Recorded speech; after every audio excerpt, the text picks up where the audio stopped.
恭喜恭喜恭喜！哇，屬兔嘅你簡直正啊！因為財運排第一，桃花排第二。點解咁正啊？因為今年係財運年，又加埋天喜桃花喎。咁有桃花本來已經交際應酬，人緣好，對事業已經有幫助㗎啦。又加埋財運年，更加提高一線啦。咁如果你嘥秋冬天出世就勢如破竹啦，係咪？即使春夏天出世都唔使驚，頂得住頂得住嗱。財運排第一，桃花排第二。即使你上班一做到啦，有桃花，人哋見你個樣順眼啲，你做嘢容易順利少少啦。如果收入唔穩定嘅自僱或者做生意人啊，更加容易傾得成生意。所以咁樣財運年係唔錯，桃花年係唔錯。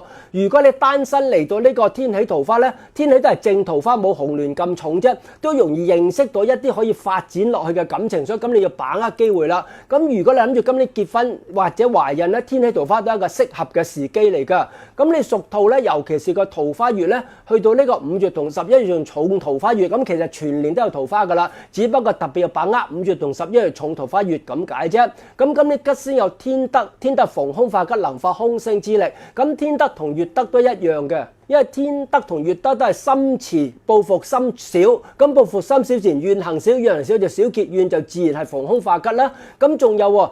有福星同福德貴人星，雖然福星福德普通貴人星，咁有貴人星都好過有小人星啦，係咪？咁你有桃花星，又有逢凶化吉嘅星，又有貴人星，所以星又唔錯，排位又唔錯。空星有咩啊？空星有捲舌，捲舌容易口對口面對面同人嗌交，咁呢個都冇乜大問題啦，因為始終你桃花年口對口面對面同人嗌交，可能轉頭人哋都唔記得咗嗌完交啦，可能轉頭又和好啦。無論男女關係又好，朋友關係好，或者公司同事關係又好，今年咧即使有嗌交或者少少鬥嘴到啦，其實問題影響就唔大嘅。咁同埋今年有披麻，披麻唔係披麻戴孝嘅意思，披麻你多啲留意長輩身體啫，因為屬兔去到馬年其實又冇乜特別大相沖嘅，咁長輩其實幾時都要留意㗎啦，尤其是我呢個年紀啊，你個年紀就可能冇我咁嚴重啦，因為我呢個年紀啲長輩大部分都係好似咁啊，趌下趌下行㗎啦，咁你都要留意長輩啦，尤其是長輩一跌親你就好大鑊㗎啦，所以咁你屬兔唯一要留意長輩身體，多啲關心佢，約佢食飯，其他就冇嘢啦。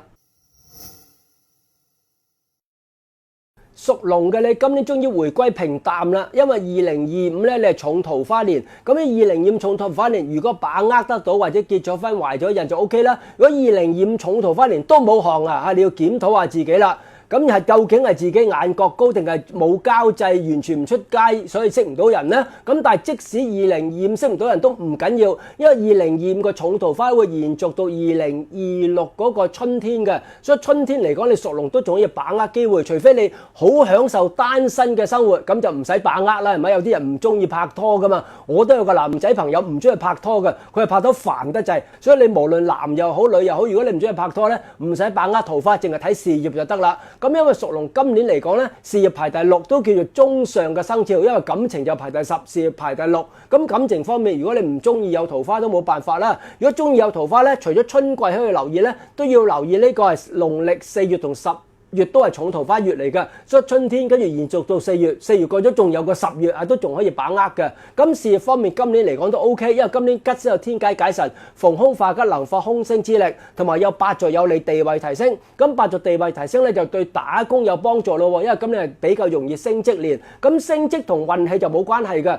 升職即係睇入係升職年，即使你生喺春夏秋冬好運或者衰運都啦，其實嗰個機會率係一樣嘅。反為做生意今年地位提升咧，只係有利呢個秋冬天出世嘅人。如果你係春夏天出世咧，咁你容易有名無利。咁有名無利都唔緊要嘅，先打好個名氣。咁因為你春夏天出世嘅人咧，係去到2028到2033就輪到你嘅運氣啦。咁打好名氣地位，咁28到33再進攻都 OK 嘅。所以咁呢個8座。如果係行緊運，當然勢如破竹；未行運到啦，先打好個名氣，咁名到嘅利就自然會跟住嚟㗎啦。咁空星有咩？空星係血刃，手腳容易受損傷。咁但係屬龍嘅你今年又唔係犯太歲，又唔係沖太歲，又唔係損傷年。咁你少嘅血刃星咧，可能行街撞親隻腳啊，切嘢切親少少嘅手指流少少血啊，就唔係咩嚴重意外損傷嚟嘅。咁如果你唔放心咧，都可以喺自己犯太歲、沖太歲月份，農曆3月、9月可以捐嚟洗牙化解都得嘅。咁仲有個星叫做浮沉，咁浮沉都啱嘅，因為桃花排第10，嗰個財運排第6，咁都叫中游生肖浮浮沉沉，又唔係上得好快，又唔係話跌得好快。咁但係始終春季因為有桃花餘氣，都有機會咧睇高一線嘅。咁尤其是做生意嘅人喺春季嚟講，盡量把握機會啦。屬蛇嘅你今年桃花都唔錯喎，都叫排第3，因為今年係戊水桃花年。咁雖然冇紅鸞天喜咁好啦，咁戊水桃花都叫做有桃花啦，係咪？咁你未有拖拍嘅戊水桃花，都叫離一段感情就一段感情，做生活多啲點綴下啦。如果結咗婚，好穩定嘅感情，呢個桃花都叫化為人緣，對事業都有幫助㗎。咁所以呢個桃花嚟講，一般嚟講啲人成日講咩三角關係，我成日講啦。因為桃花同人緣咧同一個宮位嚟嘅，只不過你自己定力唔夠就變桃花，你定力夠就變人緣。咁其實好多時候睇自己，唔好乜都賴風水，又唔好賴個命啦。有時自己都有機會自己出問題嘅。咁同埋今年有個星叫墨月星，咁墨月都有利地位提升。所以今年如果上班一族有地位提升嘅星，又有桃花星，老闆見你個樣咧都順眼啲。即使公司裁員到咧，可能財政你都覺得你順眼啲，留你喺度啦，都冇咁快輪到你嘅。雖然今年財運排第7。就冇咩大嘅突破，平平穩穩一樣啦。如果你生喺秋冬天，今年咧應該都係順序一路上緊嘅。咁如果你生喺春夏天，今年都係要宜守不宜攻。如果你發現2025已經好慢，咁2026更加慢啦。因為你2025係犯太歲，好棘手嘅。犯太歲容易影響情緒。如果犯太歲加埋你春夏天出世，又已經心情唔好，運氣又唔好，事業又唔好。